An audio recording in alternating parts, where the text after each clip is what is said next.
তোমারে কিন্তু আমি অনেক ভালোবাসি। আমিও তোমার আমার নিজের থেকেও বেশি ভালোবাসি। আমার জীবনে শুধু দুইটাই ভালোবাসার মানুষ, তুমি আর আমার মা।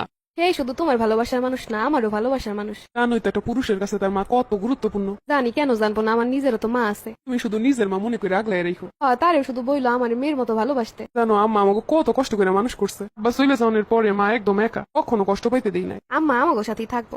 আমিও এইটাই চাই। অন্য যে ভাই ভাবিরা আছে হেরা অতটা ভালোবাসে না মারে, আমার কাছে যতটা ভালো থাকবো। তাছাড়া আমারও স্বপ্ন সারা জীবন মা আমার কাছে থাকবো। অবশ্যই হ্যাঁ, আমগো লগে থাকবো। হ্যাঁ, আর আমগোর সাথে থাকলে আমার একা লাগবো না। একজন মা সাইরে আসছি, আরেকজন মারে পামো। সত্যি তুমি আমার জীবনের সবকিছু। তুমি চলে আইসো।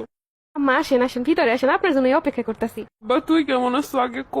তুমি চলে এসে এখন আমি আরো অনেক ভালো আছি। ভালো লাগে না তোরে ছাড়া কোথাও একটা সেকেন্ড থাকতে পারি না। আমার বাবারে দেখে আমার পরানটা জুড়ে গেছে। মা ভাই ভাবিরা সবাই ভালো আছে? আছে, ভালো আছে। সারাক্ষণ খালি তোমার কথাই কইছি রে বাবা।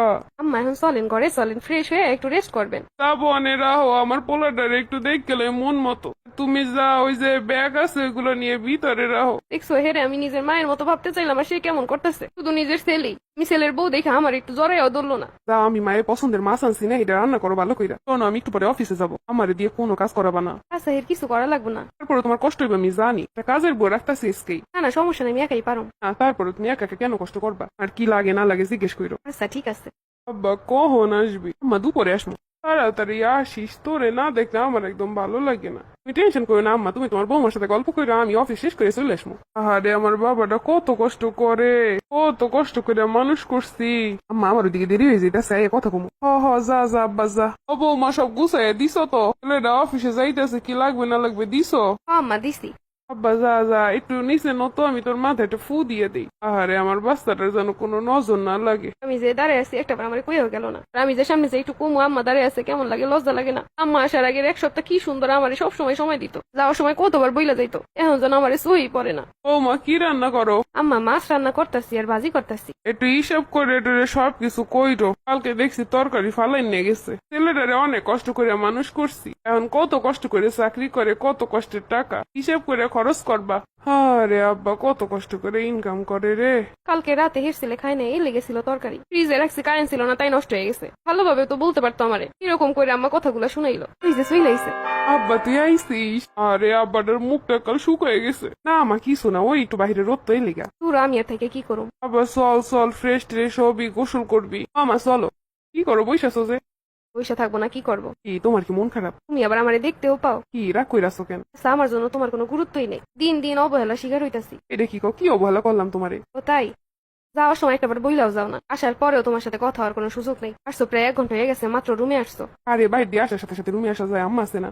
সেইটাই, আম্মা আছে, তাই বলে আমার গুরুত্ব থাকবে না? ওই আসার পর তো একটাবার আমার ডাকও দাও না। তুমি আমার ব্যাপার নিয়ে রাগ করতেছো? আমি আম্মার ব্যাপার নিয়ে কেন রাগ করবো? তুমিই তো আমার আর দেখতে পাও না। দেখো তোমার আমি আগেই কইছি, তোমার আর আমারে দুজনকে আমি সমান ভালোবাসি। দেখো, ভালোবাসো দুজনকে ঠিক আছে, কিন্তু দুইজনের ভালোবাসা আলাদা, এটাও বুঝতে হবে। কি বলো এইগুলো? আমি তোমার কাছ থেকে এইগুলো কখনোই আশা করি নাই। সেইটাই, তুমি আমার কষ্ট না বুঝে উল্টা আমারই দোষারোপ করতেছো। আর তোমার আর আমার কষ্ট বোঝা লাগবে না, যেদিন হারাই যাবো সেদিন বুঝবা। তো 1.5 মাস হইলো, এখনই আমার বউ সহ্য করতে পারতেছে না আমারে। আর ঠিকই কইছে বাবা, বিয়ের পরে আলাদা হয়ে যাবি না তো? তোরে স্যার আমি বাসুম কেমনে? এখন হিংসা করতেছে, কি যে করবো কিছুই বুঝতেছি না। আর দিয়ে আসলে মার সাথে একটু কথা না বললে মা তো কষ্ট পাইবো। বিয়ের আগের মতো যাওয়ার সময় মারে না বইলে গেলে তো মা কষ্ট পাইবো। তো মনে করবো ছেলে সত্যি মনে হয় বিয়ের পরে চেঞ্জ হয়ে গেছে। ও মা ভালো আছো?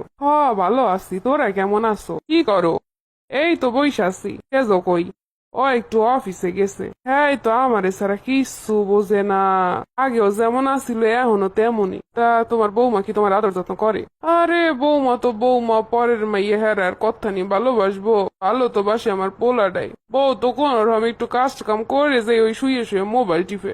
পয়সা যে ভাঙতে পারে আমার পোলাটার, তুমি সে যদি কিছু কও না।